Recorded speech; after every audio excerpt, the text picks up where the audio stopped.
గత 10 ఏళ్లలో మన దేశం ఒక స్టార్టప్ సూపర్ పవర్గా ఎలా మారిపోయింది? అసలు ఈ మార్పు వెనుకొన్న కథేంటి? ఈరోజు మనం ఆ అంకెల వెనుకొన్న వ్యూహాన్ని, దేశవ్యాప్తంగా వ్యాపార సరళిని ఇది ఎలా మార్చేసిందో వివరంగా చూద్దాం. అంటే కేవలం 10 ఏళ్లలో భారతదేశ వ్యాపార ముఖచిత్రం పూర్తిగా మారిపోయింది.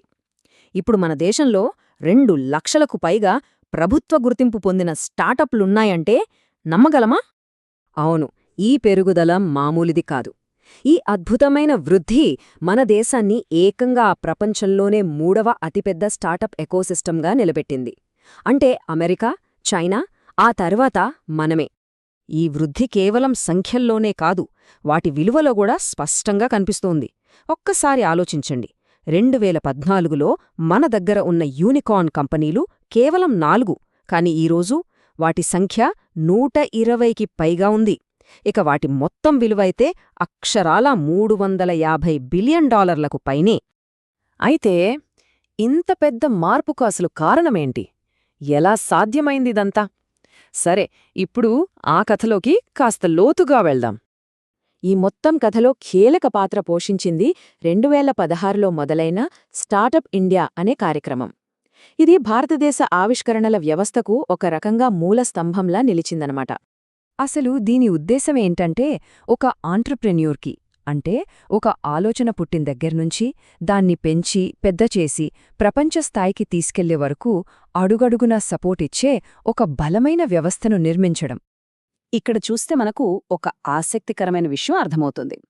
ఈ ఎకోసిస్టమ్ అనేది రాత్రికి రాత్రి పుట్టలేదు. దీన్ని ఒకదాని తర్వాత ఒకటిగా పొరలు పొరలుగా నిర్మించుకుంటూ వచ్చారు. చూడండి, 2015లో ఎస్పైర్ పథకంతో మొదలుపెట్టి 2022లో డీప్ టెక్ స్టార్టప్ల కోసం జెనెసిస్ ప్లాట్ఫామ్ వరకు ప్రతి అడుగుని పక్కా ప్రణాళికతో ముందుకు తీసుకెళ్లారు. సరే, మరి ఈ ప్రణాళికలో ముఖ్యమైనవేంటి? ముఖ్యంగా హైటెక్ ఇన్నోవేషన్ని ప్రోత్సహించడానికి ఎలాంటి ఆర్థిక, సంస్థాగత ఏర్పాట్లు చేశారో ఇప్పుడు చూద్దాం. దీనిలో ఒక ముఖ్యమైన ఆర్థిక ఇంజిన్ లాంటిది ఈ ఫండ్ ఆఫ్ ఫండ్స్ లేదా ఎఫ్ఎఫ్ఎస్. దీని కాన్సెప్ట్ చాలా తెలివైనది. ప్రభుత్వం కొంత డబ్బు పెడితే దాన్ని పరపతిగా ఉపయోగించి ప్రైవేట్ రంగం నుంచి ఇంకా పెద్ద మొత్తంలో పెట్టుబడులను స్టార్టప్ల వైపు మళ్లించడమన్నమాట. ఇక తమ ప్రయాణాన్ని అప్పుడే మొదలుపెడుతున్న స్టార్టప్ల సంగతేంటి? వాళ్లకోసమే ఈ సీడ్ ఫండ్ పథకం. ఒక ఐడియాను నిజమైన ప్రాడక్ట్గా మార్చడానికి కావాల్సిన ఆ మొదటి అతి ముఖ్యమైన ఆర్థిక మద్దతును ఈ స్కీమ్ అందిస్తుంది. అయితే ఇక్కడ విషయం కేవలం డబ్బు ఇవ్వడమే కాదు. అటల్ ఇన్నోవేషన్ మిషన్ లేదా ఏఐఎం అసలు మూలాల నుంచి మార్పు తీసుకురావడానికి ప్రయత్నిస్తోంది. అంటే ఏకంగా 10,000కు పైగా అటల్ టింకరింగ్ ల్యాబ్స్తో స్కూల్ స్థాయి నుంచే పిల్లల్లో ఇన్నోవేషన్ అంటే కొత్త ఆలోచనలు చేసే సంస్కృతిని పెంచుతుంది. అలాగే ఈ ఎన్ఐడి కార్యక్రమం సైన్స్ ల్యాబ్లలో జరిగే పరిశోధనలను బయట ప్రపంచంలోకి, అంటే విజయవంతమైన వ్యాపారాలుగా మార్చడానికి ఒక స్పష్టమైన దారి చూపిస్తుంది. సైన్స్కి, బిజినెస్కి మధ్య ఒక వంతెనలా పనిచేస్తుందన్నమాట. దీని ద్వారానే చూడండి 130,000 ఉద్యోగాలు వచ్చాయి. అయితే ఈ స్టార్టప్ కథ అంతా కేవలం బెంగళూరు, హైదరాబాద్ లాంటి పెద్ద నగరాలు, పెద్ద టెక్ కంపెనీల చుట్టూనే తిరగడం లేదు. అసలు కథ అట్టడుగు స్థాయిలో, అంటే చిన్న నగరాలు, పట్టణాల్లో ఏం జరుగుతుందో తెలుసుకోవటం కూడా. ఇక్కడ ఈ చార్ట్ చూస్తే ఒక పెద్ద మార్పు మనకు కొట్టొచ్చినట్టు కనిపిస్తుంది. ఈ రోజున గుర్తింపు పొందిన స్టార్టప్లలో సరిగ్గా సగం టైర్ 2, టైర్ 3 నగరాల నుంచి వస్తున్నాయి. అంటే ఆవిష్కరణలు ఇకపై కేవలం మహానగరాల సొత్తు కాదు.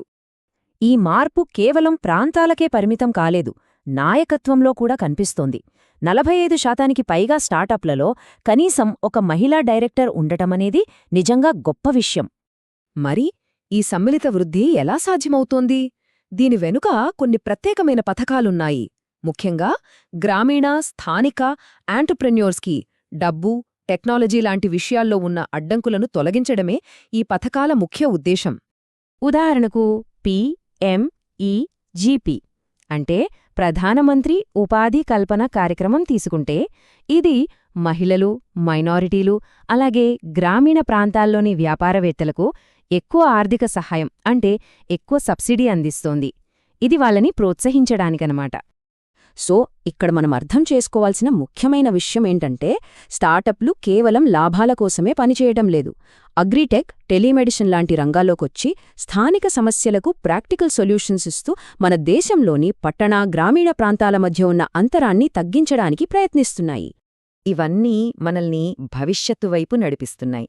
మరి భారతదేశ దీర్ఘకాలిక లక్ష్యాలలో ఈ ఆవిష్కరణల పాత్ర ఎలా ఉండబోతోంది అదే ఇప్పుడు చూద్దాం.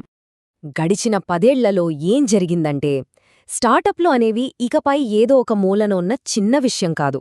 అవి ఇప్పుడు మన ఆర్థిక వ్యవస్థలో ఒక ప్రధాన భాగమైపోయాయి.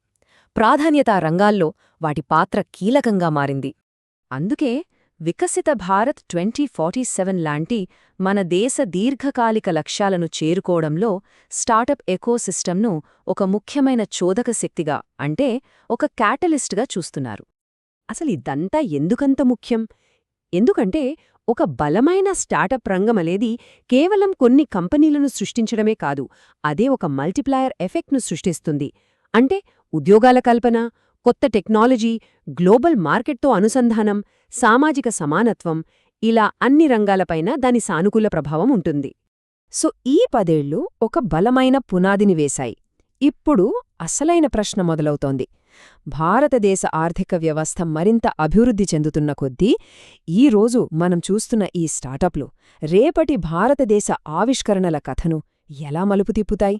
ఇది మనం ఆలోచించాల్సిన విషయం.